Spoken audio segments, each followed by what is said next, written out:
ದರ್ಶನ್ ವಿಚಾರವಾಗಿ ರಮ್ಯಾ ಅವರು ಕೊಟ್ಟಂತ ಒಂದಷ್ಟು ಸ್ಟೇಟ್ಮೆಂಟ್ಗಳು ಜೊತೆಗೆ ಏನೇನೆಲ್ಲ ಮೆಸೇಜ್ಗಳು ಬರ್ತಾ ಇದೆ ಇದಕ್ಕೆ ಸಂಬಂಧಪಟ್ಟ ಹಾಗೆ ಈಗ ಒಂದಷ್ಟು ವಿಚಾರಗಳನ್ನ ಅವರು ಹಂಚಿಕೊಂಡಿದ್ದಾರೆ. ಇನ್ಸ್ಟಾಗ್ರಾಮ್ನಲ್ಲಿ ಸ್ಟೋರಿಯನ್ನು ಕೂಡ ಹಾಕಿದ್ದಾರೆ. ಹಾಗಾದರೆ ದರ್ಶನ್ ವಿಚಾರವಾಗಿ ಏನಾಗ್ತದೆ ಬನ್ನಿ ನೋಡೋಣ. ರೇಣುಕಾಸ್ವಾಮಿ ಸಾವಿಗೆ ನ್ಯಾಯ ಸಿಗಬೇಕು ಎಂದಿದ್ದ ರಮ್ಯಾ ವಿರುದ್ಧ ಕೆಂಡ. ದರ್ಶನ್ ಅಭಿಮಾನಿಗಳ ಹೆಸರಿನಲ್ಲಿ ನಟಿಗೆ ಅಶ್ಲೀಲ ಕಮೆಂಟ್. ಹಾಸ್ಪಿಟಾಲಿಟಿ ಕ್ಷೇತ್ರದಲ್ಲಿ ಜಾಗತಿಕ ವೃತ್ತಿಯ ಕನಸು ಇದೆಯಾ? ಜಾಗತಿಕ ಅಧ್ಯಯನ ಉದ್ಯೋಗ ಅವಕಾಶಗಳೊಂದಿಗೆ ಭಾರತದ ನಂಬರ್ 1 IIHM ನಲ್ಲಿ ಓದಿ. ಪ್ರವೇಶ ಆರಂಭವಾಗಿದೆ. ಈಗಲೇ ಸೇರಿ.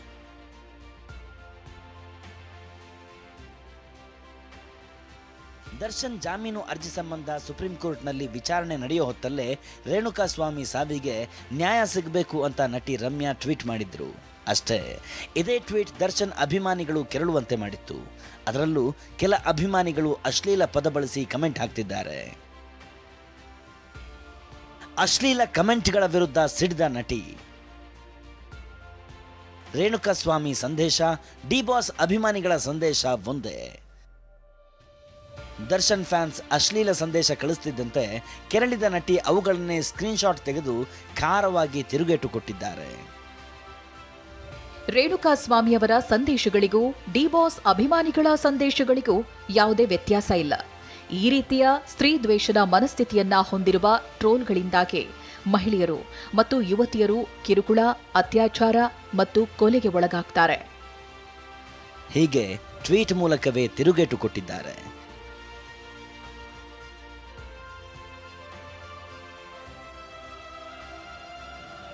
ದರ್ಶನ್ ಫ್ಯಾನ್ಸ್ ವಿರುದ್ಧ ನಟಿ ರಮ್ಯಾ ಕೆಂಡಾಮಂಡಲ. ಸೈಬರ್ ಕ್ರೈಂ ಪೊಲೀಸರಿಗೆ ದೂರು ನೀಡಲು ನಿರ್ಧಾರ.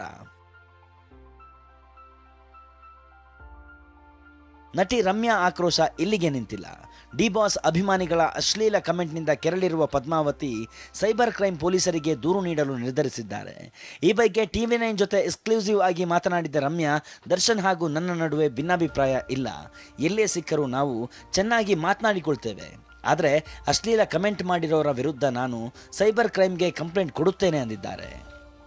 ನಾನು ಸೈಬರ್ ಕ್ರೈಮ್ಗೆ ಕಂಪ್ಲೇಂಟ್ ಮಾಡೋಣ ಅನ್ಕೊಂಡಿದ್ದೀನಿ. So let see, I hope they will be able to find out and ನೋಡೋಣ ಏನಾಗತ್ತಂತ. ನಾನು ವಿಚಾರಿಸ್ಬಿಟ್ಟು ನಾನು ಅದೇನ್ ಮಾಡ್ತೀನಿ. ನನ್ಗೆ I think right now cyber crime because it's all online ಅಲ್ವಾ. ಪೊಲೀಸ್ ಕಂಪ್ಲೇಂಟ್ ಕೊಡ್ಬೇಕಂದ್ರೆ ನಾನು ಮಾಡ್ತೀನಿ. ಬಾಸ್ ಅಭಿಮಾನಿಗಳಿಂದ ನಟ ಪ್ರಥಮ್ಗೂ ಕಿರಿಕ್. ಚಾಕುವಿನಿಂದ ಹಲ್ಲೆಗೆ ಯತ್ನಿಸಿದ್ರಂತೆ ಬಾಸ್ ಫ್ಯಾನ್ಸ್. ನಟ ದರ್ಶನ್ ಬಗ್ಗೆ ಮಾತನಾಡಿದ್ದ ಜಗ್ಗೇಶ್ ಮೇಲೆ ಹಿಂದೆ ಫ್ಯಾನ್ಸ್ ತಿರುಗಿ ಬಿದ್ದಿದ್ರು. ಶೂಟಿಂಗ್ ಸ್ಪಾಟ್ನಲ್ಲೇ ಜಗ್ಗೇಶ್ಗೆ ತರಾಟೆಗೆ ತೆಗೆದುಕೊಂಡಿದ್ರು. ವಿಷಯ ಅಂದರೆ ನಟ ಪ್ರಥಮ್ಗೂ ಬಾಸ್ ಹೆಸರಲ್ಲಿ ಹಲ್ಲೆಗೆ ಮುಂದಾಗಿದ್ರಂತೆ. ಅಷ್ಟಕ್ಕೂ ನಟ ಪ್ರಥಮ್ ಜುಲೈ 22ರಂದು ರಕ್ಷಕ್ ಬುಲೆಟ್ ಜೊತೆ ದೊಡ್ಡಬಳ್ಳಾಪುರ ಬಳಿಯ ರೇಣುಕಾ ಯಲ್ಲಮ್ಮನ ದೇಗುಲಕ್ಕೆ ಹೋಗಿದ್ರು. ಈ ವೇಳೆ ಮಾತನಾಡಬೇಕು ಅಂತ ಪ್ರಥಮ್ರನ್ನ ಕರೆದೊಯ್ದು ಚಾಕು ತೋರಿಸಿದ್ರಂತೆ. ಏನ್ ಬಾಸ್ ಬಗ್ಗೆ ಏನೇನೋ ಮಾತಾಡ್ತೀಯಾ ಅಂದಿದ್ರಂತೆ. ದೇವ್ರು ನಮಸ್ಕಾರ ಮಾಡಕ್ಕೆ ಅಂತ ಹೋದೆ. ಸರ್ ಅಲ್ಲಿ ಎಲ್ಲ ಕಾಯ್ತವ್ರು ನಿಮ್ಮನ್ನ ಅಂದರು. ಯಾರು ಅಂದೆ. ಎಲ್ಲ ನಿಮ್ಮನ್ನು ಕಾಯ್ತವ್ರು ಸರ್, ಬನ್ನಿ ಸರ್ ಅಂದರು. ಅವರು ಬನ್ನಿ ಅಂದರು. 3-4 ಜನ ಜೊತೆ ಬಂದರು. ಕೂತ್ಕೊಳ್ಳಪ್ಪ ಕುಡಿಸ್ಕೊಂಡ್ರು. ಅಲ್ಲಿ ರಕ್ಷಕ್ ಅವ್ರ ಜೊತೆ ಕೂತಿದ್ದ ಬಹುಶಃ ರಕ್ಷಕ್ ಗೊತ್ತಿರೋರು ಅನ್ನೋ ಕಾರಣಕ್ಕೆ ನಂಗೊಂಚೂರು ಕಾನ್ಫಿಡೆನ್ಸ್ ಬಂತು. ಕೂತ್ಕೊಂಡೆ. ವೆಪನ್ಗಳು ತಗೊಂಬಂದರು. ಯಾರೋ ತಗೊಂಬಂದು ಕೊಟ್ಟ. ಇಬ್ಬರು ಹುಡುಗರು ತೆಗೆದ್ಬಿಟ್ಟು ಹಿಂಗೆ ಇಟ್ಕೊಂಡು ಹಿಂಗೆ ಅನ್ನಕ್ಕೆ ಬಂದ್ಬಿಟ್ರು. ನನಗೆಲ್ಲೋ ಮಿಸ್ ಹೊಡಿತಾ ಇದೆ. ಇದಿಷ್ಟು ನಡಿಬೇಕಾದ್ರೆ ನನ್ನಿಂದ 2 ಅಡಿ ದೂರದಲ್ಲಿ ರಕ್ಷಕ್ ಕೂತಿದ್ನೋ ಇಲ್ವೋ ಕೇಳಿ. ಇದೇ ಜಾಗದಲ್ಲಿ ಪ್ರಥಮ್ಗೆ ಧಮಕಿ ಹಾಕ್ತಿದ್ರೆ ಆರೋಪಿಗಳ ಜೊತೆ ರಕ್ಷಕ್ ಬುಲೆಟ್ ಕೂತಿದ್ರು ಅಂತ ಪ್ರಥಮ್ ಆರೋಪಿಸಿದ್ದಾರೆ. ತೆಗೆದ್ಬಿಟ್ಟು ಹಿಂಗೆ ಇಟ್ಕೊಂಡು ಹಿಂಗೆ ಅನ್ನಕ್ಕೆ ಬಂದ್ಬಿಟ್ರು. ನನಗೆಲ್ಲೋ ಮಿಸ್ ಹೊಡಿತಾ ಇದೆ. ಇದಿಷ್ಟು ನಡಿಬೇಕಾದ್ರೆ ನನ್ನಿಂದ 2 ಅಡಿ ದೂರದಲ್ಲಿ ರಕ್ಷಕ್ ಕೂತಿದ್ನೋ ಇಲ್ವೋ ಕೇಳಿ. ನಿನಗೂ ಅವ್ರಿಗೂ ಏನು ರೌಡಿ ಶೀಟರ್ ಜೊತೆ ಅಂತ ಕೇಳಿ. ಹೌದು ಇಲ್ಲ ಅಂತ ಹೇಳಿ. ಕರ್ಪೂರ ತೆಗೆದಿಡ್ತೀಯ ಅಂತ ಹೇಳಿ ನಾನು ನಾಲ್ಗೆ ಮೇಲೆ ಇಟ್ಕೊಳ್ತೀನಿ. ಆದರೆ ಪ್ರಥಮ್ ಆರೋಪ ನಿರಾಕರಿಸಿರುವ ರಕ್ಷಕ್ ಬುಲೆಟ್, ಪ್ರಥಮ್ ಯಾರ ಜೊತೆ ಜಗಳ ಆಡ್ತಿದ್ರು ನನಗೆ ಗೊತ್ತಿಲ್ಲ. ದೊಡ್ಡ ಅನಾಹುತ ಆಗ್ತಿತ್ತು. ಸ್ವಲ್ಪದರಲ್ಲಿ ಮುಗಿದಿದೆ. ದೇವಸ್ಥಾನದಲ್ಲಿ ನಾನು ಪ್ರಮಾಣ ಮಾಡೋದಕ್ಕೆ ಸಿದ್ಧ. ಯಾವುದೇ ದೇವಸ್ಥಾನಕ್ಕೆ ಕರೆದರೂ ನಾನು ಬರುವೆ ಅಂದಿದ್ದಾರೆ. ಪ್ರಥಮ್ ಅಣ್ಣ ಒಂದು 10 ಅಡಿ ದೂರ ಕೂತಿದ್ರು. ಇನ್ನೊಬ್ರು ಇಲ್ಲಿ ಕೂತಿದ್ರು. ಅಲ್ಲಿ ಬಂದಿರೋರು ನನಗೆ ಹೊಸ ಪರಿಚಯ ಅಣ್ಣ. ನನಗೆ ಪರಿಚಯನೇ ಇರಲಿಲ್ಲ. ನಾನು ಹೋಗಿದ್ದೆ ಅಲ್ಲಿ. ಅದಾಗಕ್ಕೆ ನಾನು ಯಾವಾಗಲೂ ಹೋಗ್ತೀನಿ. ಆದರೆ ಅಲ್ಲಿ ಬಂದವರು ನನಗೆ ಹೊಸಬ್ರು, ಆಯಿತಾ. ಅಲ್ಲಿ ನನಗೆ ಸಿಕ್ಕಿದ್ದು, ಅಲ್ಲಿ ಮಾತಾಡ್ಸಿದ್ದು ಅಷ್ಟೇ ಹೊರತು ಬಿಟ್ಟರೆ ಬೇರೆ ಎಂಥದ್ದು ಇಲ್ಲ. ಪ್ರಥಮಣ್ಣ ಹೆಂಗೆ ಬಂದರು ಹಂಗೆ ಎದ್ದು ಹೋದ್ರು. ಯಾರೂ ಅವ್ರನ್ನ ಮುಟ್ಟಿಲ್ಲ. ಒಂದು ಟಿ ಶರ್ಟ್ ಸಮೇತ ಅಲ್ಲಾಡಿಲ್ಲ. ಅದೆಲ್ಲ ಸತ್ಯ ಆಗಿದ್ರೆ ಅಣ್ಣ ಆಗಿರೋರು ಅನ್ಭೋಗಿಸ್ತಾರೆ. ಆಗಿಲ್ಲ ಅಂತ ಹೇಳಿದ್ರೆ ದೇವ್ರು ನಮ್ಮ ಪರ ಇದ್ದಾನೆ ಅಂತ ನಾನು ಒಪ್ಕೊಂತೀನಿ.